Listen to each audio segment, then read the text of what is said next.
Este programa es patrocinado por Tiendas 10.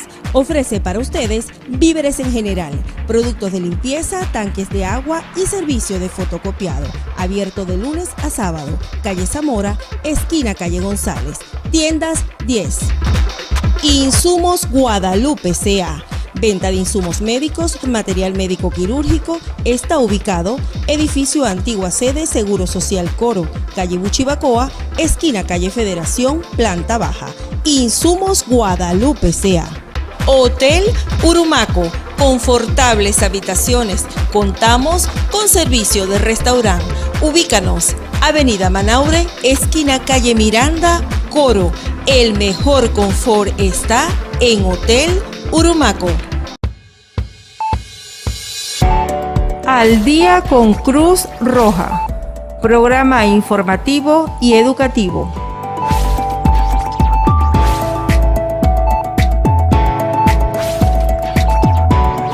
Principios de la Cruz Roja: humanidad, imparcialidad, neutralidad, independencia, voluntariado, unidad, universalidad.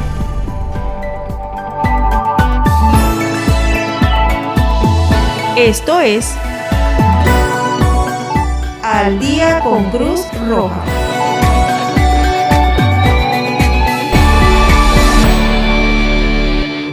Sean todos bienvenidos a esta nueva semana de su programa Al día con Cruz Roja.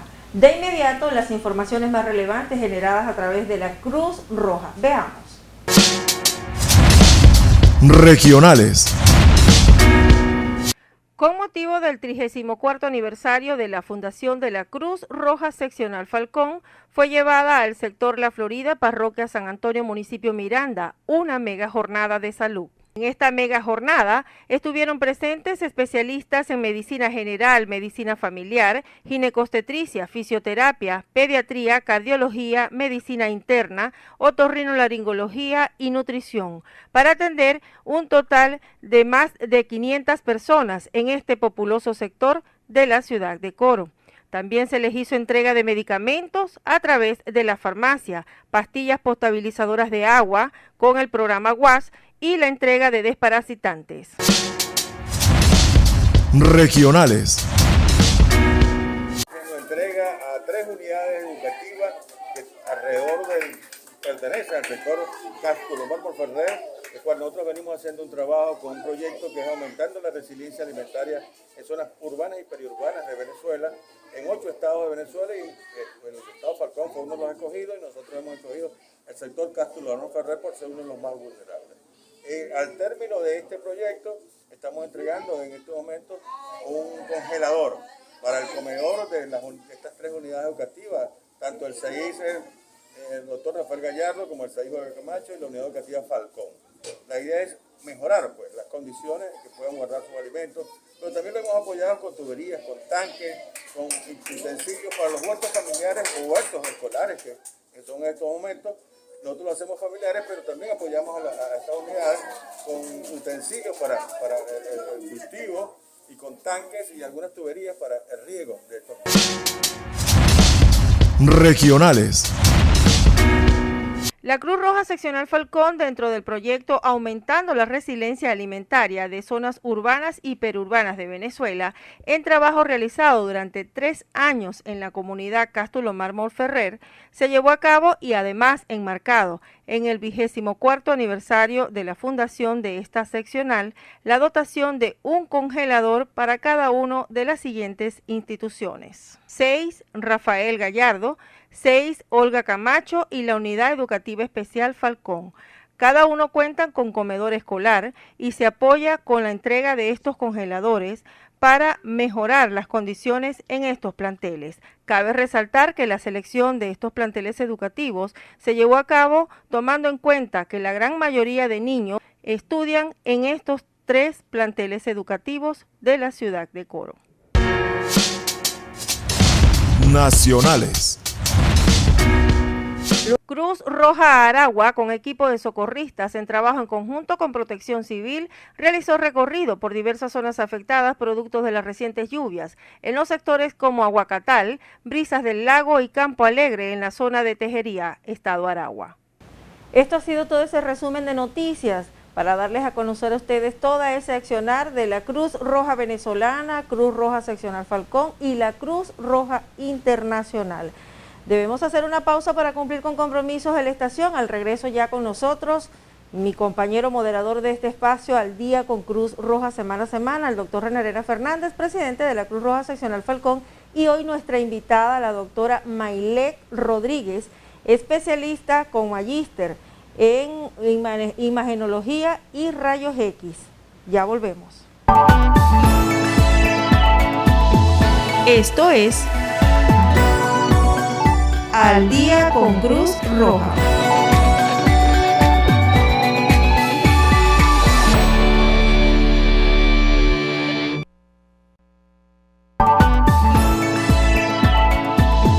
Esto es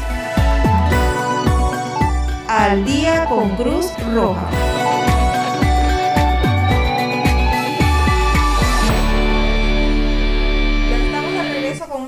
Su programa Al Día con Cruz Roja para dar inicio a esta entrevista. Hoy nuestra invitada, la doctora Maylek Rodríguez, quien es especialista en salud pública, además tiene una especialidad en imagenología y rayos X. Bienvenido también mi compañero moderador de este espacio, el doctor René Herrera Fernández, para dar inicio a este conversatorio. Un saludo a todos los televidentes que siguen todas las semanas Al Día con Cruz Roja. Es para nosotros, doctora, un honor tenerla a usted. O sea, una destacada especialista en la parte de imagenología y radiología y compañera también dentro de la Cruz Roja en ese campo, en el campo de rayos X. Yo quisiera, antes de empezar la entrevista, hacer un comentario, con el permiso de la doctora, es sobre los tapabocas, las mascarillas, ¿no? Nosotros hemos visto y he visto cantidades de programas de televisión donde ya no utilizan las mascarillas. Sin embargo, la pandemia no se ha acabado y las medidas de bioseguridad se deben mantener todavía. Lógicamente uno no utiliza la mascarilla por el distanciamiento que hay, pero nosotros continuamos, como somos partícipes de mantener la bioseguridad ante el coronavirus, somos aquí dentro del programa, nos mantendremos, cuando existan las medidas, que ya las mismas medidas ante el gobierno diga que no, ya no está obligado. La Organización Mundial de la Salud. O la Organización Mundial de la Salud, ya será diferente. Mientras tanto, nosotros mantendremos la mascarilla. Bienvenida, doctora. Mire, es para nosotros, como le dije en principio, un honor tenerla aquí. Una de las cosas que inquieta mucho a la gente, y una de las cosas que quería invitarla es por rayos X, ¿no? La gente, mucha gente no sabe qué es rayos X, de dónde viene rayos X, cuál es la historia de rayos X, la importancia de rayos X en los diagnósticos de salud, en casi todas las especialidades. Yo que soy obstetra, por ejemplo, para nosotros es fundamental una radiocefalometría en una paciente primeriza, y eso es con rayos X, pues ahí no vale ultrasonido, no, ahí realmente, o sea, rayos X nos da un apoyo grandísimo, pues. En casi todo, en cardiología, en gastroenterología, en traumatología, bueno, es el principal instrumento que utilizan para un diagnóstico de fractura. Y en casi todas las especialidades, en neurocirugía, casi todas las especialidades, creo que rayos X interviene. Queremos hablar un poquito ahorita sobre rayos X, que usted nos hable, que usted eduque, porque este es un programa más que todo educativo, que eduque a las comunidades en plantearle, o sea, qué es rayos X, cuáles son los efectos colaterales, qué medidas se pueden tomar, que si es perjudicial o no es perjudicial, hasta dónde es perjudicial, pues todo en exceso es perjudicial. Todo eso, usted como educadora, como docente también de la universidad, nos explique a las comunidades todo eso sobre rayos X. Bienvenida, doctora. La televisión es suya. Ok, gracias, doctor, por la invitación al programa y sobre todo para hablar un poco acerca de los rayos X. ¿Por qué rayos X? Se dice que fue rayos X porque en ese momento no se le tenía, en el tiempo, en ese lugar, en ese tiempo, no se tenía lo que era el nombre, entonces era un descubrimiento nuevo. Recuérdense que estamos hablando de 1896. Tiempo, de 1896, cuando se descubrió se hizo el descubrimiento de lo que fue los rayos X. hasta al pasar del tiempo. Sin embargo, en 1901, el descubridor del rayos X fue premio Nobel en física, porque fue un físico, no fue un médico. Hasta allí se fue en el tiempo. La primera rayos X que se hizo en la mano, en una mano de la esposa del descubridor, que fue Cohen Roger, un alemán. Entonces se ve en esa imagen, vemos la mano de la esposa, inclusive llama la atención el anillo de matrimonio, de casado, de hecho. En el largo del tiempo, recuérdese que los rayos X son ondas electromagnéticas, igual que el mismo principio que tiene la tomografía. La tomografía es más acá, o sea, es de 1968. Ahora, hablando de rayos X, no solamente rayos X de tipo, existe la radiología de tipo diagnóstico, como existe la radiología de tipo intervencionista. Usted nos mencionaba que es importante al final del embarazo, en la semana 38, la radiocefalopermimetría. Sin embargo, no se aconseja antes de las 20 semanas, o específicamente antes de las 12 semanas, realizar una rayos X por la organogénesis. Pero luego, con delantares plomados, si una embarazada en la semana 26, 20 presenta alguna dificultad o necesita o amerita una rayos X, hay ciertas medidas de tipo preventiva que se le puede hacer su rayos X.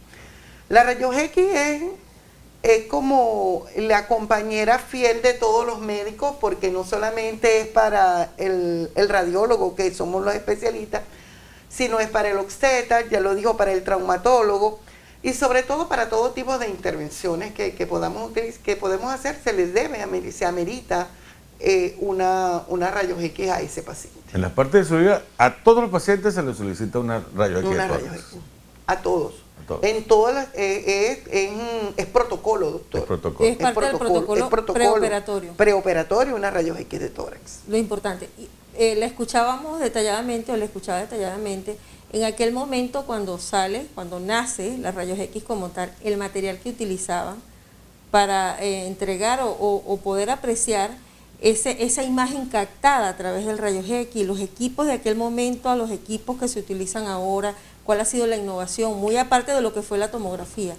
La innovación ha sido al revés. A través del tiempo, generalmente lo que han cambiado son los tubos. Recuérdate que es un tubo que tiene como unos alambres, por así decirlo, que son los que ellos van a captar, que es donde está es un tubo con una ampolla. Dentro de esa ampolla existen unos alambres, y esos alambres son de tuesteno. Esto nos permite... Eso permite pero ¿qué es lo que pasa? Recuérdate que son ondas electromagnéticas. En esas ondas electromagnéticas se da la onda y se permite fijarse a través de una película. ¿Qué ha pasado a través del tiempo? Que es lo que creo que se han utilizado otros materiales. A través del tiempo, que ya pasa a ser, puede digitalizarse, ¿verdad? Con una digitalización. Pero y se da en muchos centros de salud, dan no la película como tal, el acetato, que sigue siendo la fresa de la corona de la reina, por así decirte, porque debe utilizarse, sino para bajar un poco el costo, se utiliza el CD. Pero eso tiene pro y contra, Ru. ¿Por qué? No todos los centros de salud y no todos los consultorios tienen para poder leer en una máquina, para un computador, para poder leer ese CD. Imagínate en una intervención de una fractura, el CD, para colocarlo, es preferible, para eso existen los negatoscopios, se coloca la placa. Eso.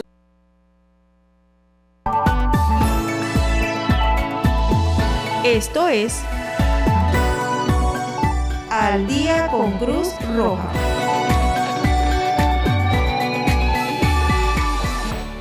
Acá seguimos con más del día con Cruz Roja, su programa de semana a semana que le permite a usted educarse y orientarse en el tema de salud, un tema sumamente importante.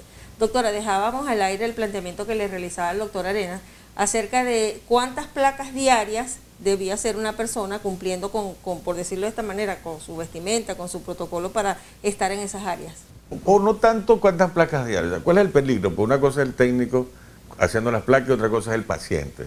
O sea, el paciente recibe, pero nosotros muchas veces tenemos politraumatizados.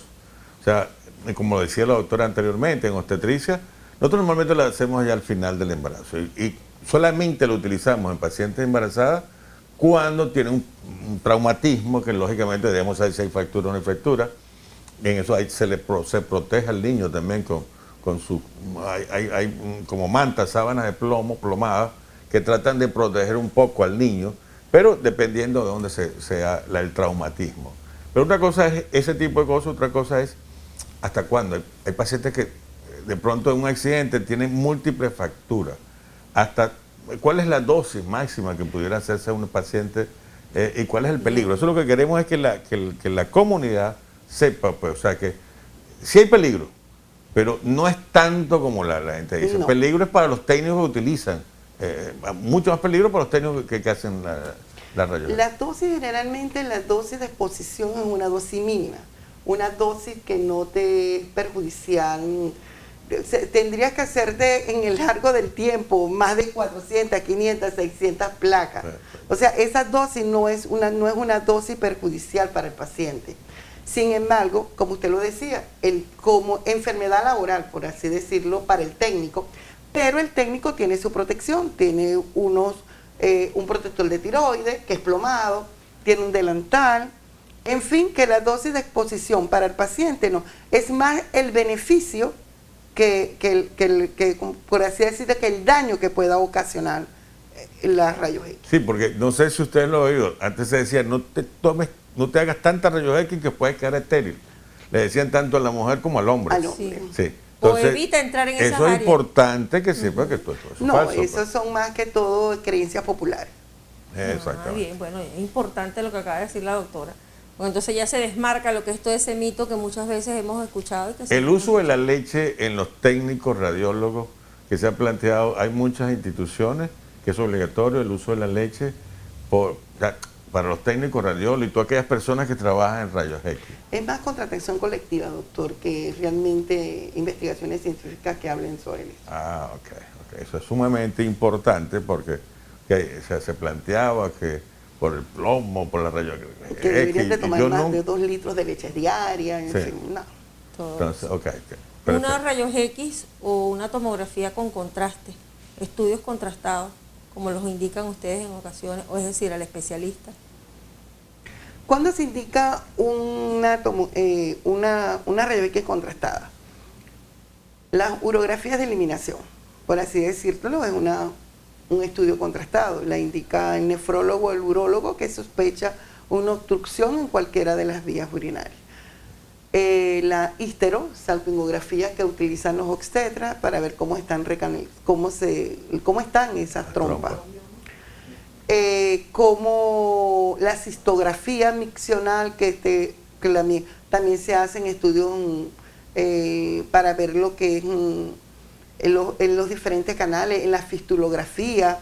O sea, va a depender de la patología, si utiliza o no, y la cantidad de contraste que se utiliza. Es más, en la arteriografía también. Una arteriografía. Es sumamente importante. Sí. Pues.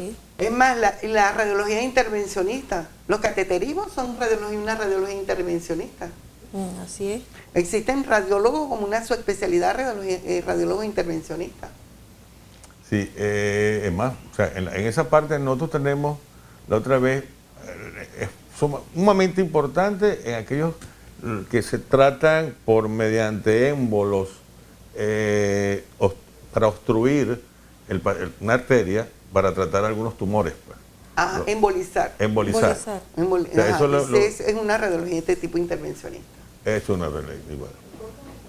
Mira, queríamos pasar, en parte vamos a ver si hablamos un poquito ahorita sobre el resto de la imagenología, doctora, que es lo que es la ecosonografía, la tomografía, que queríamos dejarlo de pronto para otro programa, pero pienso que podemos tocar ahorita empezar pues por hacer una comparación de qué es un ecosonograma, que la gente sepa cuál es la diferencia entre un ecosonograma, porque hay una tomografía, que muchas veces no, porque me hicieron un ecosonograma y me dijeron que tenía, ¿por qué me piden una tomografía? Entonces, lo que queremos es un programa para que la gente sepa, pues, o sea, nosotros, bueno, yo lógicamente como médico conocemos, pues, pero para que la gente sepa por qué le piden la tomografía. Después, a ver, nosotros en ginecología encontramos un quiste, no, pero para nosotros es obligatorio esa tumoración quística, pedirle una tomografía, es parte del protocolo, pues. Igualmente que la resonancia magnética, ¿cuál es la diferencia entre una resonancia magnética y una tomografía? La tomografía utiliza los mismos principios de las rayos X, ondas electromagnéticas. ¿Cuándo solicita un médico una tomografía? ¿Cuándo debe utilizar? Cuando está sospechando, usted mismo lo dijo, de un tumor en unas fracturas muy complicadas. Y generalmente, ¿por qué el tumor y por qué debe ser contrastada? Para ver la neovascularización de ese tumor. Claro. Y se ve, y las tomografías, recuérdense que las tomografías se miden unidades Humphrey. En esas unidades Humphrey vemos partiendo de agua, que es 0. Entonces nosotros vemos allí de qué es líquido, es grasa, es sangre, cómo está compuesto, cómo es en fin, cómo es la característica de todo ese tumor o de la tumoración que estamos sospechando. No solamente en un tumor, también hacemos un estudio contrastado para ver, de repente estamos pensando en una malformación de tipo arteriovenosa o en la aorta, en las direcciones de la aorta, en un aneurisma de aorta, en un aneurisma cerebral. Siempre podemos hacer una tomografía. Empezamos con una tomografía en ese tipo de malformaciones para terminar en una resonancia. Recuerden que ahora el principio de la resonancia es diferente. El principio de la resonancia es a través de una jaula, se dice, o una caseta imantada, es imanes.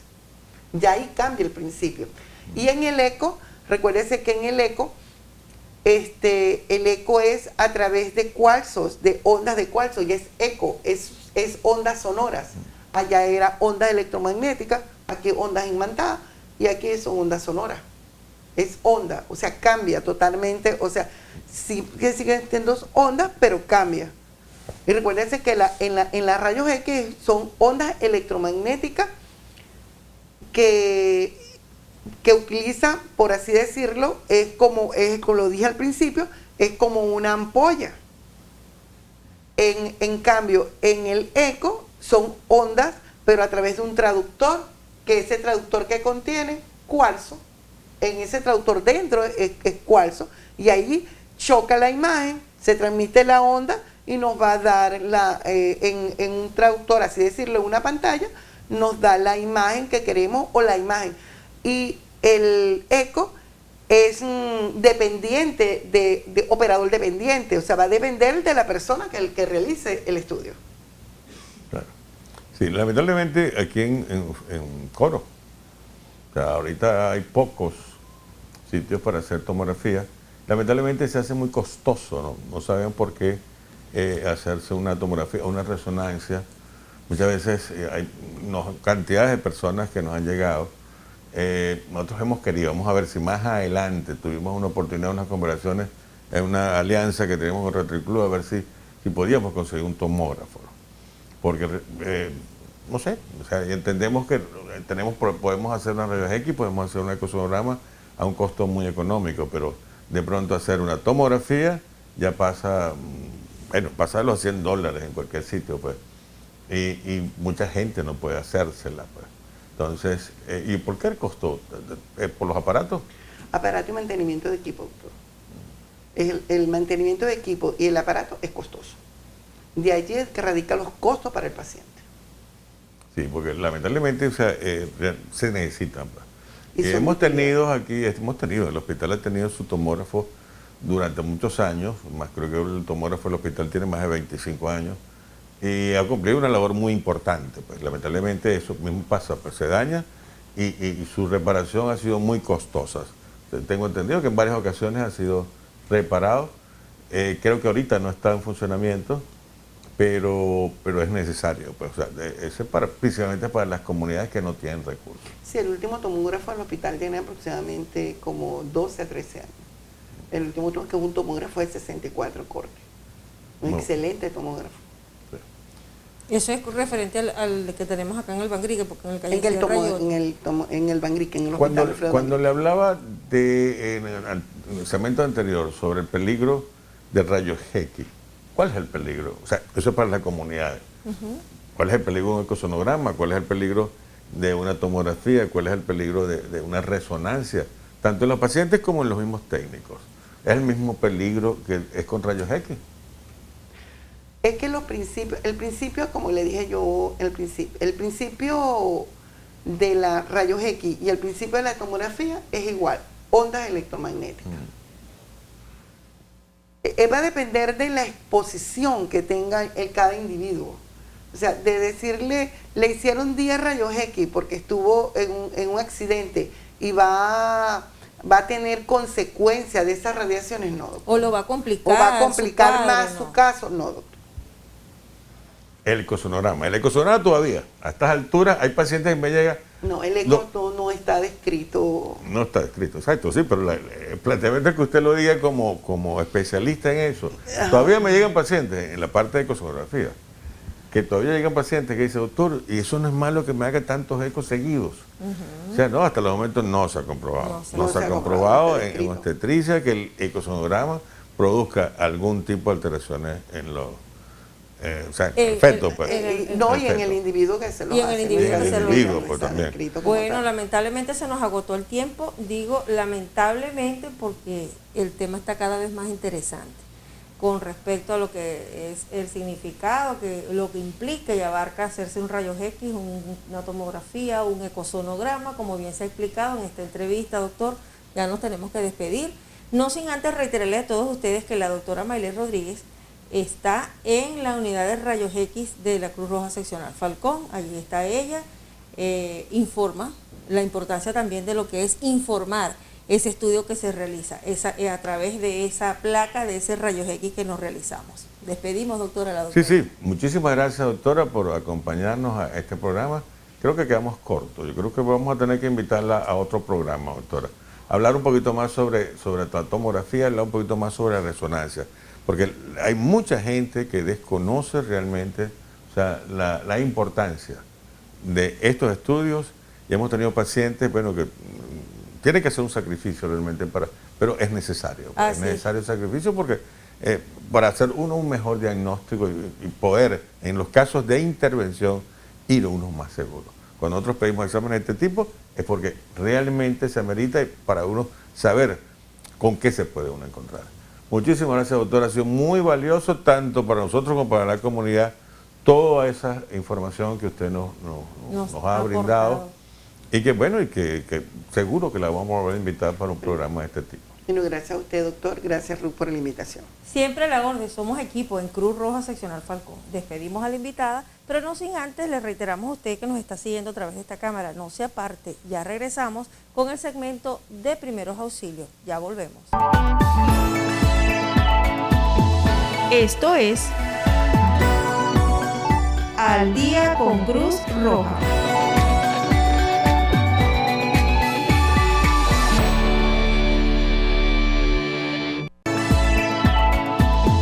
Esto es Al Día con Cruz Roja.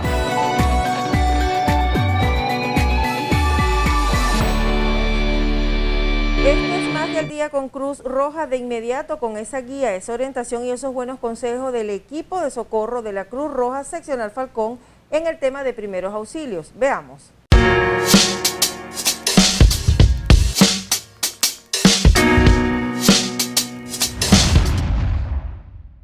Bienvenidos al segmento de primeros auxilios de tu programa Al Día con Cruz Roja. En esta oportunidad, dándole continuidad a los programas anteriores, hablaremos sobre la importancia de conocer cuáles son las alteraciones de los signos vitales. En programas anteriores hicimos mención de los signos vitales, cuáles eran y cuál era la medición correcta de cada uno de ellos. En esta oportunidad aprenderemos entonces a reconocer cuándo estos signos vitales no están dentro de sus parámetros normales y qué debemos hacer ante esta situación.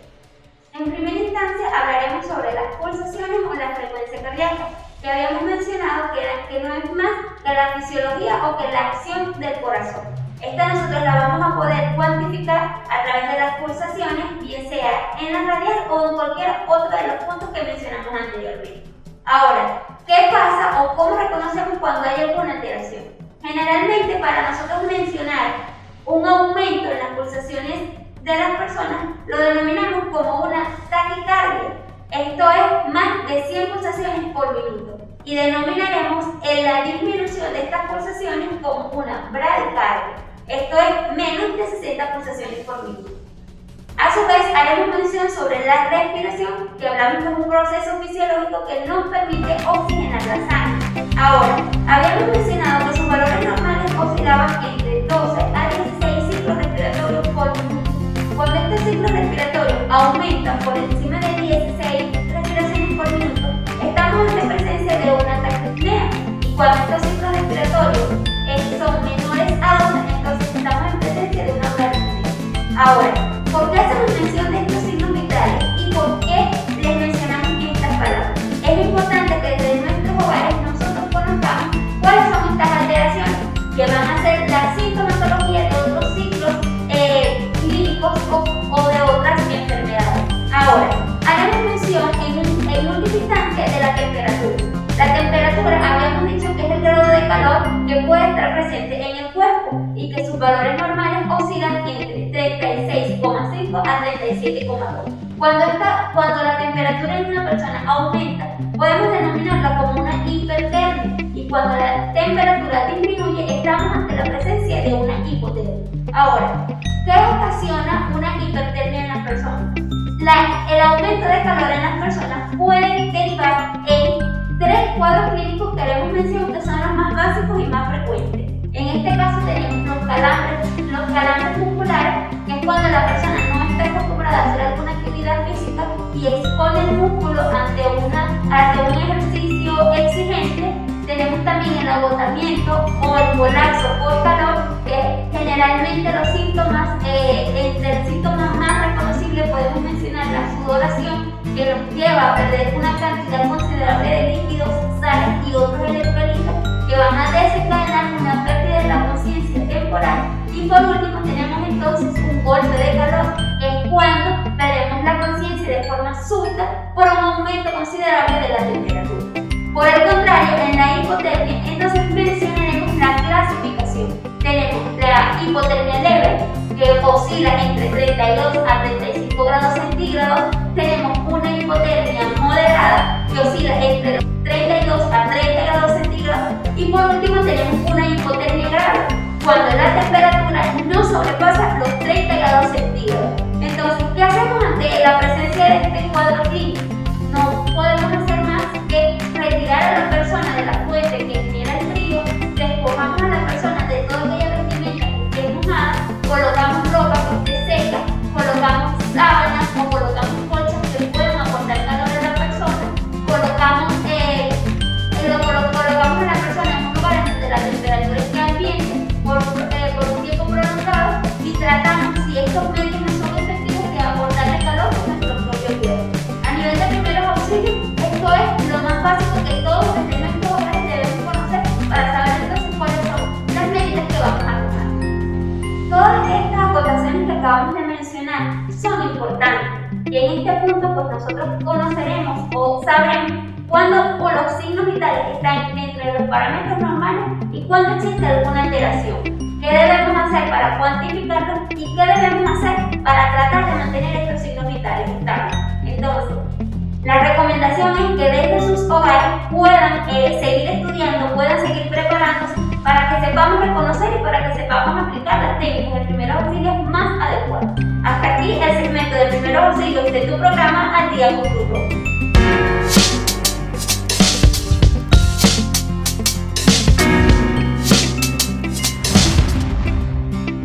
Excelente esta orientación, esta educación por parte del tema de primeros auxilios por ese gran equipo que está al frente de Socorro, de la Dirección de Socorro de la Cruz Roja Seccional Falcón. Todo el equipo de Cruz Roja para llevarles a ustedes estas orientaciones que son sumamente importantes para la prevención desde nuestros hogares incluso y en nuestra vida diaria. ¿No es así, doctor? seguiremos ustedes. Cada vez vamos a profundizar un poco más sobre la parte de primeros auxilios. Estamos preparando algunos temas sumamente interesantes que van a ser, les vamos a hacer llegar a todos ustedes. Bueno, bien, despedimos por esta semana el programa Al Día con Cruz Roja, no sin antes agradecerles a cada uno de ustedes e invitarlos a que nos sigan semana a semana a través de Televisora Falcón y todas las televisoras del Estado para llevarles a ustedes esta información, educación a través de Cruz Roja Seccional Falcón. Será hasta la próxima.